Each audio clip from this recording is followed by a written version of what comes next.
Hi, it's great to have your company. You're listening to Life and Faith from the Centre for Public Christianity. My name's Simon Smart. And I'm Justine Tote. Well, you're either with us or against us. These were the famous words of President George Bush in the aftermath of September 11 and the terrorist attacks. And essentially, the world is divided into two camps, according to this way of thinking, us and them, and you have to pick sides. Now, back then, that kind of black and white thinking was actually quite astounding, but we seem to have made our peace with it today because we find ourselves in this polarised political culture where, depending on where you sit on the political spectrum, words like liberal and conservative can actually be dirty words. So we find ourselves living in an us and them world where it's easy to demonise the opposition. Yeah, well, that's the diagnosis, anyway, of Scott Sauls, who's the senior pastor of Christ Presbyterian Church in Nashville in Tennessee, and is the author of the book Jesus Outside the Lines, a way forward for those who are tired of taking sides. Scott's joining us via Skype from Nashville. So, Scott, welcome to the program. Thank you, Simon. It's good to be with you. Now, you open your book by saying you wrote it because you were tired of taking sides in a political climate that tends to run off outrage. People who are looking to be offended.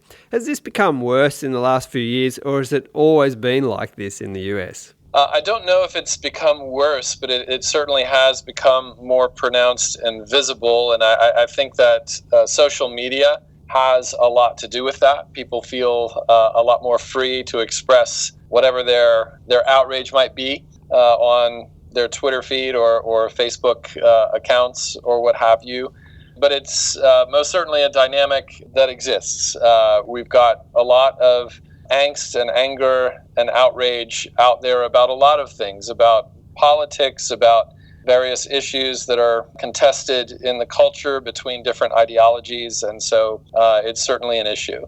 Now, Scott, you're a pastor, but aren't Christians known for taking sides? Wasn't it the Christians who were the ones that kicked off the culture wars, campaigning and lobbying over political issues like abortion, but other things as well? Well, I think there are a lot of us in the Christian community that would not necessarily align ourselves with the methodology that you're describing right now of sort of an us against them posture in cultural issues and, seeking to acquire power and putting people in their place. I think that if we go back to sort of the methodologies of Jesus and the way that he engaged with his culture, it seems that those who were most drawn to his method and to his way of communicating actually ended up being the more secular people rather than the religious community. In fact, he seemed to always be offending the religious people and was very endearing and inviting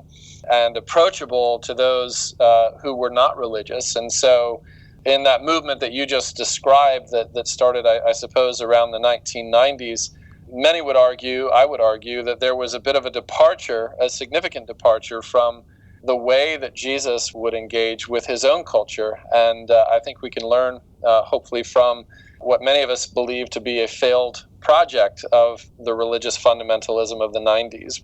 In your book, you talk about the mutual respect that grew between Dan Cathy, the president of the fast food chain Chick-fil-A, and activist Shane Windmeyer. And they found a common ground despite their different views on same-sex marriage. Now, this seems like a really uncommon story, and yet it shouldn't be the case, right? That people of very different ideas and commitments should be able to come together and be friends, really. Yes, I agree with that. And, that is, I think, a wonderful example, that you mentioned. And really what led to their friendship across the lines of their very significant differences in ideology and belief was that one of them approached the other for friendship, and they actually sat down and had a conversation.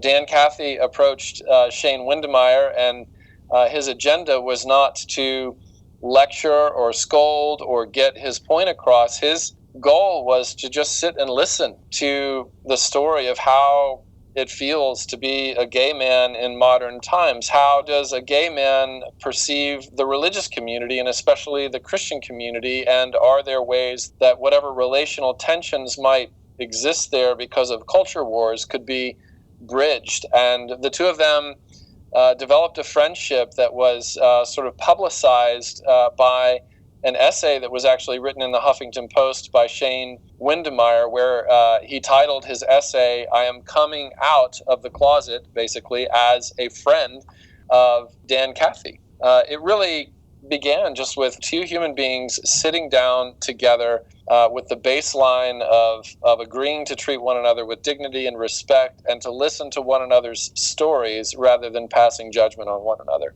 You mentioned social media before, how it sequesters us in these chambers where we basically talk to people who agree with us. Don't you think it seems ironic that, we live in this information age and have access to all this history and information out there, but yet we only use it perhaps to talk about stuff with people who think the same as we do? Well, yes, and it's very interesting, the dynamic of the rants that happen and the rage that happens on social media, because like you say, Justine, people are really, the only effect that people have is to just stir up people who already agree with them. I think I made mention in the introduction of the book to a Facebook post I saw not too long ago where somebody wrote, "Dear person ranting about your angry political views on Facebook, congratulations, you have convinced me to change my mind. Signed, no one." And so I think that really does make your point. I don't think anybody's being persuaded by scolding. It's never really happened in the history of the world. How many people do we know that have been won over to a position because somebody on the other side of the position scolded them and lectured them and shamed them? It just doesn't happen. If you've just joined us, you're listening to Life and Faith from the Centre for Public Christianity. We're talking with Scott Sauls from Nashville about living in a polarised political culture in the United States. Is it the case that we've given up on assuming the best of each other? Or if we ever had that. But it almost seems like we just assume the absolute worst motives for opponents these days. Well, I would say that is typically true when we haven't actually sat down and had a conversation with the so-called opponents. But I think there's a lot to be hopeful about.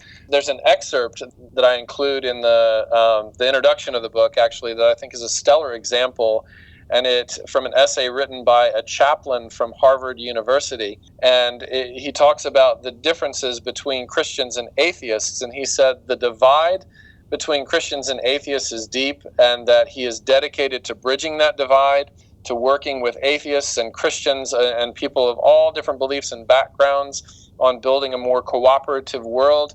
And he says we have a lot of work to do. My hope is to help foster better dialogue between Christians and atheists, and that together we can work to see a world in which people are able to have honest, challenging, and loving conversations across the lines of difference. So that chaplain from Harvard, his name is Chris Stedman, and he's an atheist, and he's a secular humanist chaplain. I think he's actually transferred over to Yale now.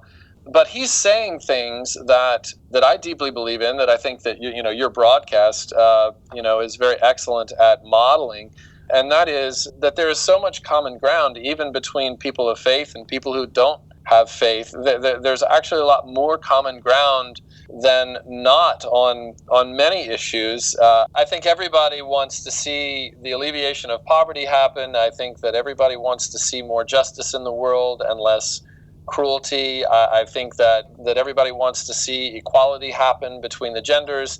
And so I think there's plenty of common ground that people who differ on some fundamental things can still very meaningfully come together on. Yeah, so there's places where you can connect, even if your worldview has some pretty significant differences as well. I wonder about the Christian idea of loving your enemy. Might this be a good kind of basis from which to begin to think about, living with difference, for instance? Yes, well, I think that, if you go back and read about the life of Jesus, it's very difficult not to conclude that the stronger your convictions are about the person and work of Jesus and the love that he came to bring and the life that he came to live and the path that he came to establish, the less offensive we should be and the more difficult we should be to offend, because he came with a message of grace and of kindness and of love. And he even talked about not being the best kinds of friends, but also being the best kinds of enemies. And he said that his followers are to figure out creative ways to love even people who oppose them. A friend of mine and former colleague named Tim Keller talked about tolerance, and he said, true tolerance is not about not having convictions. He says that the best kind of tolerance has the kinds of convictions that lead you to treat people who disagree with you with honor and with love and with kindness. That sounds great, but I want to challenge you a little bit on that, because critics of Christianity might rightly say, well, I'm not seeing this broadly, and isn't this meant to be a transformative faith? What's going on? Well, it is meant to be a transformative faith, and what's going on is, I suppose, what you could call a hypocrisy problem. We're all hypocrites. In other words, that there's no person in the world who lives completely consistently with whatever their belief systems are and with whatever their ideals are. And so really the question, for those who would identify as people of faith should be this: what kind of hypocrite am I going to be? Am I going to be a jerk, the kind of person who alienates people and makes a lot of enemies? Am I going to be that kind of hypocrite, or am I going to be the kind of hypocrite who apologizes and asks forgiveness and becomes humble when he makes a mistake and lives inconsistently with his beliefs? And there's a lot of that going on. It doesn't get publicized because it doesn't make a good story and it's not tweetable, but there's so many wonderful things. Nicholas Kristof, who's a very secular New York Times writer who covers poverty and disasters and such all over the world, has, I think, done some wonderful pieces where he has actually complimented Christians. And he basically says, look, I am personally not a Christian myself. He actually says he thinks that some of our beliefs are a little bit weird and strange. Virgin birth, resurrection from the dead, he's got a point. But he says, I'm really getting weary of hearing Christians being the punchline at New York cocktail parties when every time I go to a place where there's natural disaster or deep poverty, it's the Christians who are the first to show up and the last to leave, and they're the ones who empty their pockets the most to bring relief. And so there are all kinds of wonderful things going on around the world. They just don't get covered as much. And yet there is a hypocrisy problem that we all need to deal with and point our finger in the mirror before we think about pointing our fingers anywhere else. What about Jesus in all of this? Now, lots of people want to claim him as part of their tribe. They're Republican, a Democrat, liberal, conservative. He's a bit difficult to pin down, though, isn't he? He is. He is on the one hand more conservative than the most conservative person, because it says that he will fulfill every bit of the law of God without exception, and yet he's also more progressive or liberal than most liberals, because he was constantly offending the conventions and status quo of his day, reaching out and spending time with the poor, the marginalized, lepers, and all these kinds of people that had been sort of pushed to the margins of society. Jesus brought into his inner ring. And so, politics aside, as a person, he was, on the one hand, very conservative, on the other hand, very liberal, and on the other hand, neither, which confounds all of us and also, on some level, makes all of us want to assume that Jesus is on our side. Now, Scott, you've clearly written this book for Christians, but what can the interested bystander get out of it as well? Well, I've written it for Christians as a means to consider how Christians might better engage with people who don't share their beliefs. And so maybe the way that an innocent bystander, I love the way you phrased that, could benefit from the content of the book is just to see that in the book that there are many, many Christians who want to be in good relationships and in life-giving friendships with people who do not necessarily share their beliefs about Jesus or about various, ethical questions and that sort of thing, that there are plenty of Christians in the world who want to have friendships with those who are not Christian. Well, Scott Sauls coming to us from Nashville today. The book is called Jesus Outside the Lines, A Way Forward for Those Tired of Taking Sides. It's great chatting to you, Scott. It's a great book. Thanks for being with us. Thanks so much. I appreciate it. You've been listening to Life and Faith from the Centre for Public Christianity. It's great to have your company. We'll see you next time.